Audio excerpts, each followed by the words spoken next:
Hi, I don't know why I'm posting this. I got off social media, so I'm just going to throw this out on YouTube, and if anybody hears it and maybe gets something out of it, that's fine. This is Ray Price singing "Yesterday" from the Beatles. It's very important to me because Ray Price was one of my dad's favorite artists. But he's singing a song, and it was like it. This song is kind of bringing together the '70s sort of jazz country thing that Ray Price started, along with like the legendary Beatles song. Um, but it's like I was Ray. I'm going to talk about myself. You can cut it off right now if you're not interested, uh, because I feel like I have to rush things in order to get points out so people don't turn it off. But I'm just going to talk, and if anybody cares, it's out there because I have no platform right now. But uh, I'm really I was thinking a lot tonight about my life, and I had like what could probably be called a nervous breakdown in 2006, 5 to 6, and I up until that point I had been like just cramming so many wonderful creative things in there, and I wasn't letting failure be an option. And I look back at that point, and it's like something happened at one of those creative things that just threw me. And I spent a couple of years still being creative and doing things that I felt like mattered. But then I made a change in my life, a change in location, and I decided that I was going to take care of family obligations.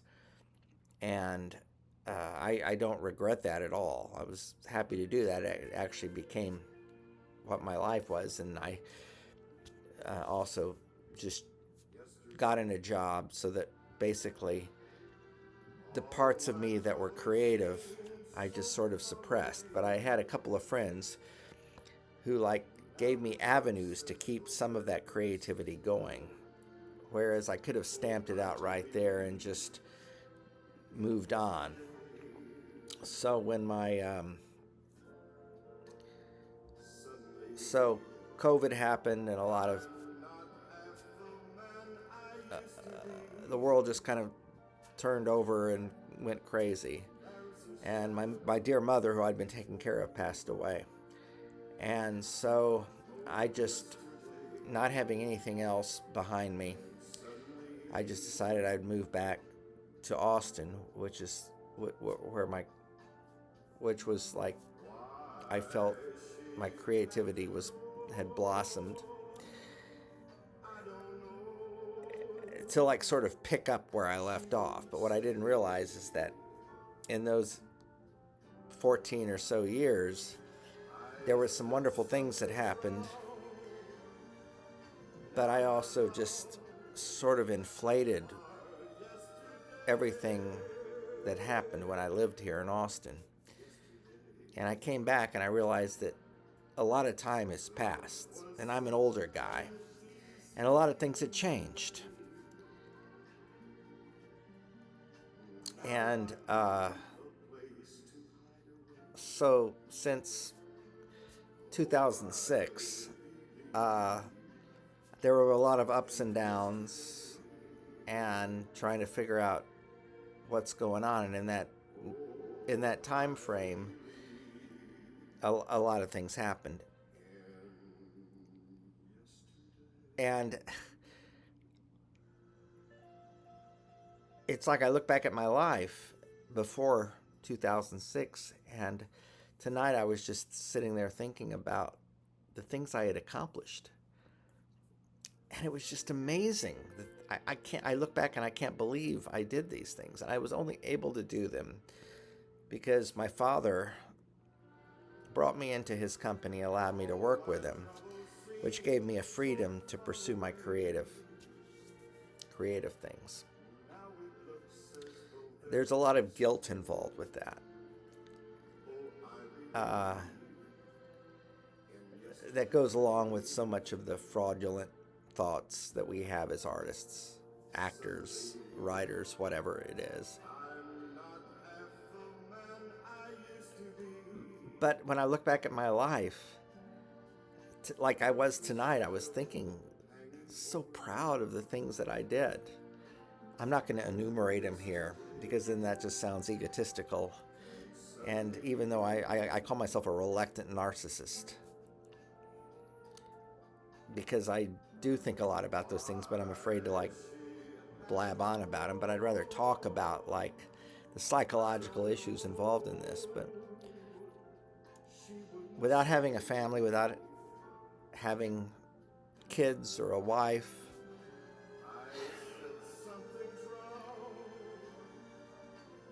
and when my mom left, I thought, what else is there for me to do? Because I'm past my prime. All my movie ideas, I tried to get them out there, but I didn't. First of all, one, I didn't want to lose control. I've been reading a book about Elaine May, and she talks about, or the book talks about how Elaine May had to have such control over her projects, and I'm the same way. I'm not Elaine May, but I just had a vision of what I wanted to do, and that vision was what had to happen. So that was a prison I put myself in. And I'm sitting here realizing that at this point, the way things have changed in the acting business and everything else, and everybody's out there doing their thing, that there's no place for what I have to say anymore. So I went through some serious depression, and I just recently picked this book up to try to figure it out. It's called The Myth of Sisyphus by Albert Camus. And I realized that, and I don't want anybody to be alarmed by this, but yeah, I mean, there are a lot of times, sometimes we think about just giving up. And I certainly don't have the courage or the wherewithal to like do myself in. I watch the news pretty religiously, and when I watch what's going on, when I watch Donald Trump and I see that everything I was taught that is right doesn't matter, that you can actually like succeed and rule the world basically without having a moral compass, which has kept me intact. Of fear of doing the wrong thing, of insulting people, of not being a good friend. In the end, it really doesn't matter, does it? So this book said that if you really feel like there's nowhere else to go, but you can't get past that point of desperation to where you actually like decide, I'm going to go into the other world, it's okay, because they talk about the absurd, and there are some of us who are of the absurd. And it means that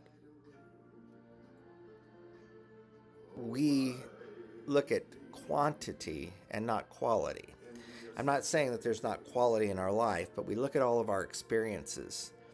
And even though those experiences may not have added up to success, as we call it, being the quality, we can still appreciate the life we've had, and we go through day by day without thinking about goals. And a lot of people read self-help books, and if everyone is like trying to like figure out how to manipulate other people for their own ends, then who's left to be manipulated is the question I'm asking. So we have a lot of people who are suspicious of everyone else's motives.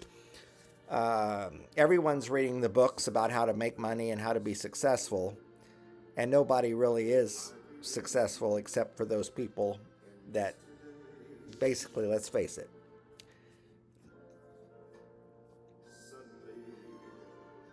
they know how to play the game right, and it's a game. And there are a lot of you out there that say fuck the game. That's what this is about.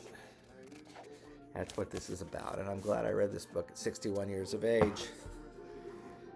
I look back at my life, I've had a lot of successes. I'm an incurable romantic, and I have been able to have beautiful women in my life. And I know that's something that's not politically correct to say anymore, but it's true. Wonderful, wonderful experiences and relationships. And a lot of people go through life without any of that. And in my brain right now, I feel like those days are gone, that's never going to happen again. And I still feel like I'm 35 in my head. And a lot of people I've talked to feel the same way. They get where I am with this.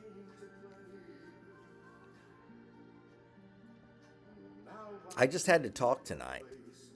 I'm happy with where my life goes. I'm not going anywhere. I'm working in a job at what I'm enjoying doing. I'm enjoying being around people. It certainly beats the isolation that I've experienced for a while. I do have a couple of good friends, just a couple of them. But basically, I've realized that it doesn't really matter what you can do, because it's all about marketing. It's all about bullshit, really. And there's a couple of things I've learned is that never have there been more people who think they know everything and know so little.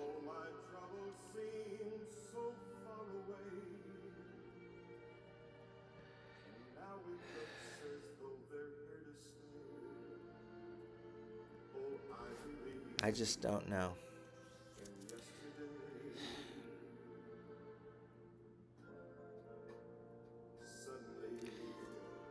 Thanks for listening. This is just going out on YouTube, so it's probably, there's no way anybody's going to see it because I'm not on any sort of a specific channel or what have you. I don't think anything really matters anymore, to be honest.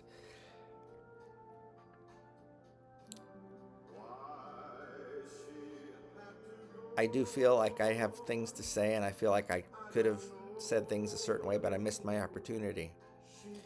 And I sit here and I try not to be regretful, and I try not to be a bitter old man. I try to think that there's still life ahead, but